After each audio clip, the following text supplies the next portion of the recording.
जाते जाते काशी पर आपका बड़ा इंफेसिस रहा है। बस मैं ये जानना चाहूंगा संस्कृत के लिए आप क्या करेंगे। काशी में तो संस्कृत प्रचारित हो रही है, वो उसका प्रचार भी हो रहा है, लेकिन बाकी जगहों के लिए मैं बाइट नहीं दूंगा। इसी बाकी दिल्ली यूनिवर्सिटी या बाकी जो दूसरी यूनिवर्सिटीज हैं उनमें संस्कृत को देखिए नहीं आप देखो, हमने पहले सोचा था एक वाराणसी डिक्लेरेशन करेंगे, लेकिन हमने उसको बाद में पुनर्विचार करके सोचा देखिए हम एक ही विषय पे करें। हमारी पूरा सारे वाइस चांसलर्स की जो लीडरशिप ग्रुप है बैठा, ये तय किया ही देखो हम एक ही विषय देश के सामने रखे। बहुत मेहनत से, बहुत सोच विचार के साथ राष्ट्रीय शिक्षा नीति के नाम पे एक वैचारिक और दार्शनिक फिलोसफी रखा गया है। उसकी एक ही उपक्रम है, ये सारा व्यवस्था विद्यार्थियों के लिए शिक्षकों के द्वारा गुरु शिष्य परंपरा के आधार पे किया जाएगा। यही बनारस डिक्लेरेशन है। चलिए, थैंक यू। की कल्पना किया है इस बार बजट में, और एक घोषणा किया है डिजिटल यूनिवर्सिटी किया जाएगा। डिजिटल यूनिवर्सिटी का अर्थ है ये जो बड़े बड़े एडुटेक कंपनी है पैसा लेके संपन्न विद्यार्थियों को पढ़ाते हैं, उसी से गुणात्मक व्यवस्था डिजिटल यूनिवर्सिटी के माध्यम से हम भारत की सामान्य घर की बच्चों तक उपलब्ध कराएंगे। ये महंगा कैसे होगा? आरोप के लिए आरोप है। हाँ, आप एक सवाल ये है कि जो मेरा अपना अनुभव है, ज्यादातर भारत के जो भी नागरिक हैं या छात्र हैं, वो सिर्फ पूरा प्रयास 3 दिन तक रहा। अब भविष्य में आएगा, हम सब लोग देखेंगे।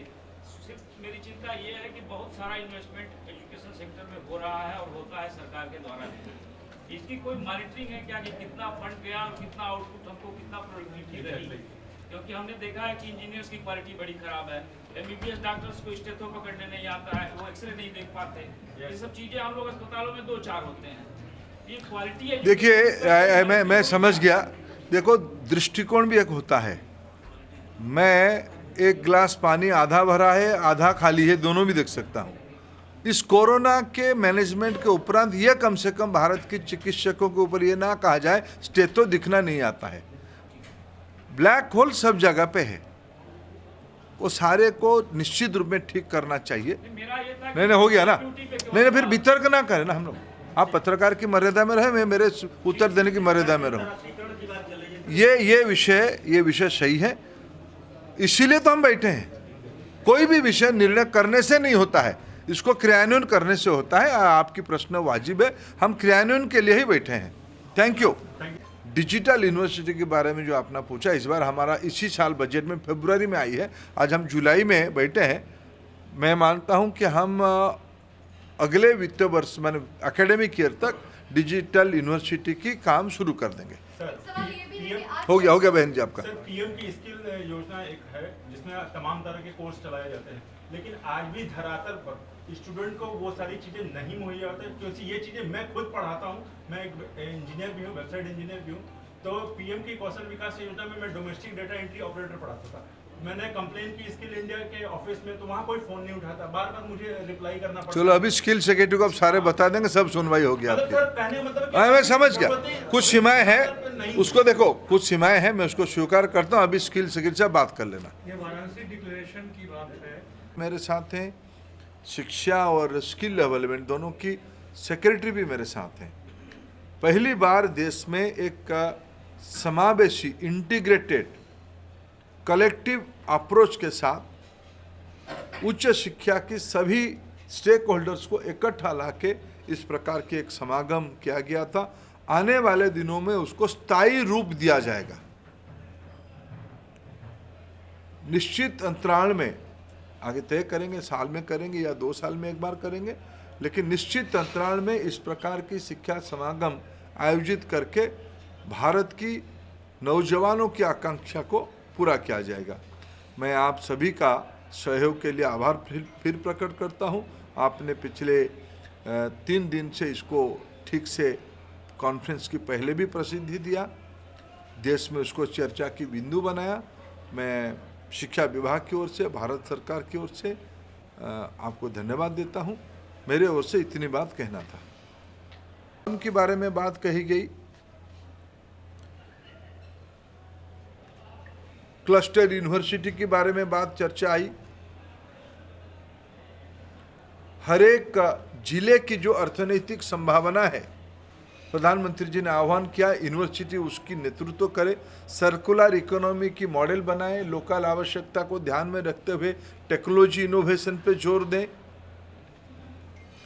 भारत के लिए शिक्षा व्यवस्था, शिक्षा जगत काम करे, यूनिवर्सिटी उसकी नया मंदिर बने। यही सारे विषय हमने राष्ट्रीय अखिल भारतीय शिक्षा समागम में निर्णय किया है और एक विषय तय किया गया है कि पहली बार, ऐसे पहले भी शिक्षाविदों की सम्मेलन होते थे, कभी राज्य यूनिवर्सिटी के होते थे, कभी केंद्रीय का होता था, कभी IITs का अलग होता था, कभी NITs का अलग होता था।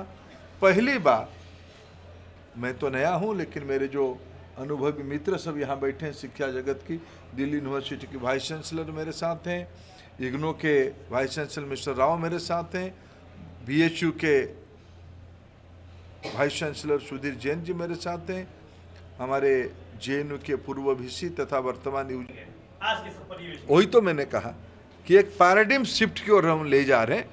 नौकरी भी रहेगा, नौकरी निर्माता भी ही बनेंगे, जॉब भी रहेगा, जॉब क्रिएटर भी बनेंगे। हाँ, एक मुजफ्फरपुर में कॉलेज के प्रोफेसर ने जिस तरह नहीं वो छोड़िए। हाँ, आप बताएं।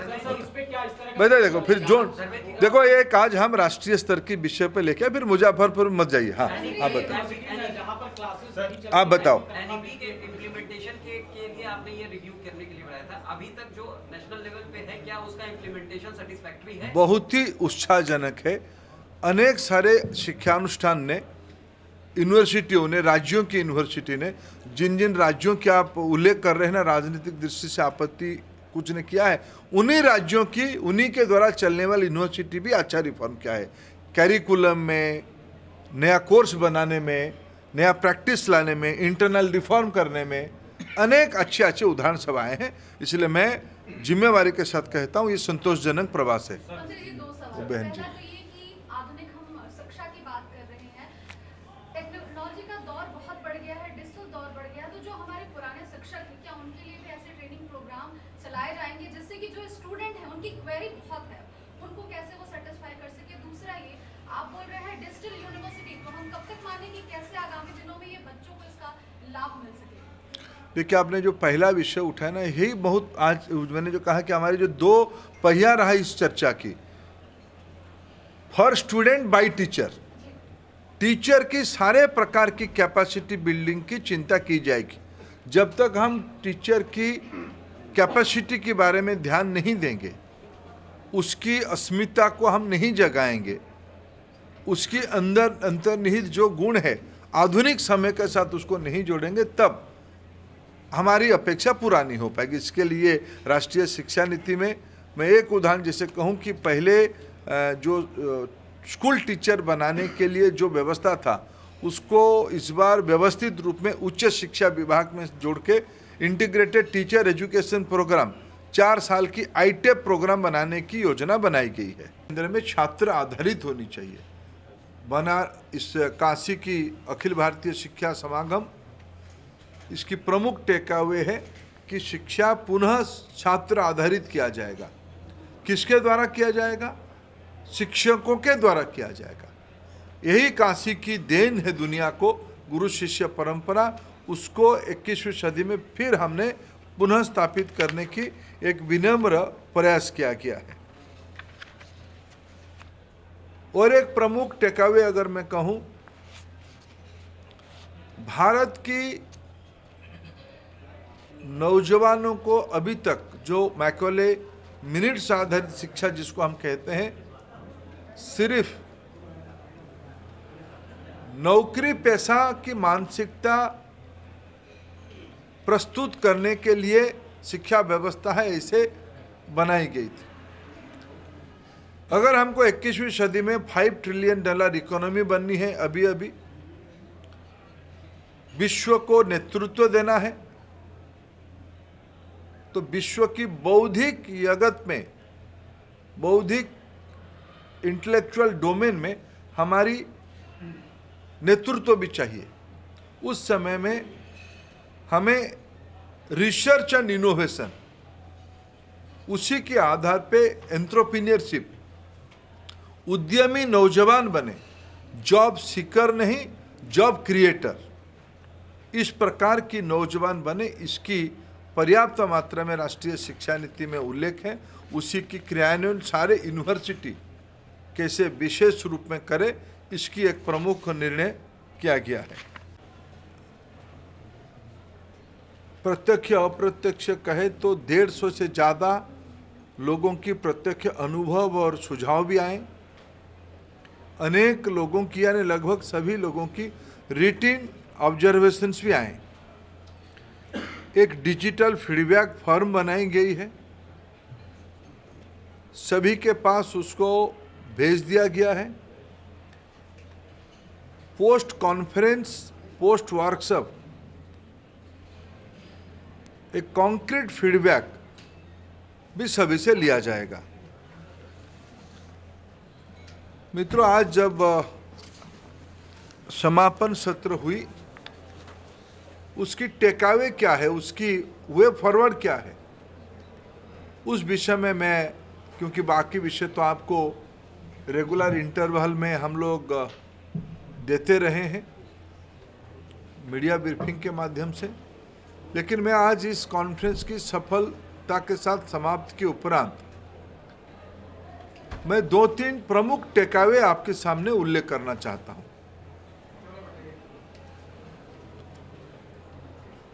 प्रधानमंत्री जी ने अपने उद्घाटन भाषण में एक विषय सबके सामने उल्लेख किया था कि हमारी देश में 1835 के उपरांत मैकॉले मिनट्स में जो विषय रही थी, भारत की मूल विचार को डोमिनेट करना, कॉलोनी की राज को बरकरार रखना और आर्थिक संसाधनों को अख्तियार करना, ये 2 उद्देश्य से शिक्षा व्यवस्था बनाई गई थी। आज़ादी के उपरांत उसकी जितनी संशोधन की आवश्यकता होनी चाहिए था वो नहीं हो पाई थी। किसी नई शिक्षा नीति को लेकर के विपक्षी जो है वो खास आप पर टारगेट कर रहे हैं कि नई शिक्षा नीति को लेकर के आए हैं मंत्री जी, लेकिन उसको संसद भवन में नहीं लेकर के आए।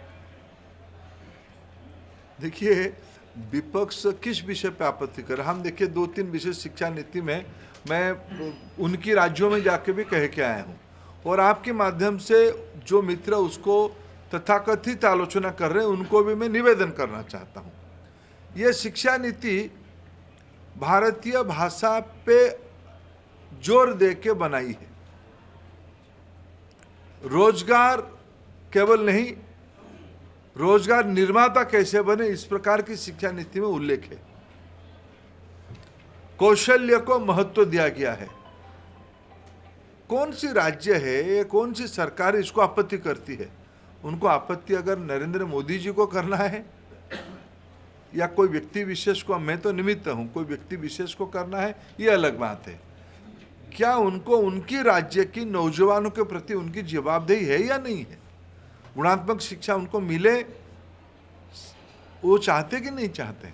इसलिए कुछ विषय राजनीतिक उद्देश्य से प्रेरित होती है, उसको कम से कम मैंने तो तय किया उसको विवाद ना बनाऊं। उनको विवाद बना के आनंद लेना है तो उनको मुबारक। सर, ये बार बार आरोप लगता रहा है कि नई शिक्षा नीति जो बनी है उसमें जो फीस है वो काफी कई गुना ज्यादा बढ़ जाएगी। अभी से छात्र आरोप भी लगाने लगे हैं। कैसे? मैं थोड़ा आपसे, मैं बिल्कुल समय मेरे पास है, मैं ये आरोप को थोड़ा, आप भी ने कुछ, आप कुछ मेरे पत्रकारों का भी दायित्व होता है सुनने का। मैं आपकी बात को स्वीकार करता हूँ, थोड़ा मेरे को आप ही समझाओ। हमने कहा कि टेक्नोलॉजी को हमने यूज करना है। प्रधानमंत्री जी ने हमें 1000 करोड़ रुपया दिया है नए सिरे से 200 नया चैनल बनाने के लिए। हमारे पास अभी 34 चैनल है, अभी वो बढ़ के 60 हो जाएगा, यानी पुरानी 60 नया 260 की चैनल फ्री टू एयर गुणात्मक शिक्षा दिया जाएगा। ये गरीबों के लिए एक्सेसिबल एजुकेशन होगा या महंगा एजुकेशन होगा?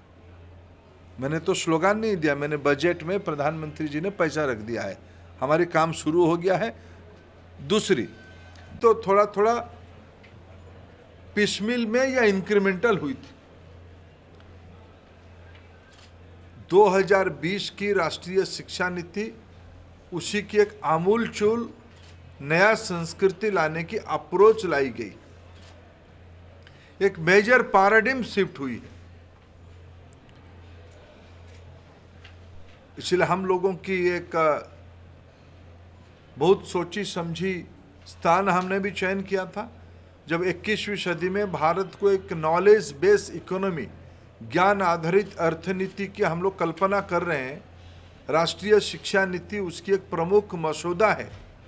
एक 21वीं सदी की दार्शनिक तत्व हम उसको मानते हैं। उसके क्रियान्वयन के बारे में हमने सर्व विद्या की नगरी, सभ्यता की एक प्रमुख केंद्र काशी को ही चयन किया।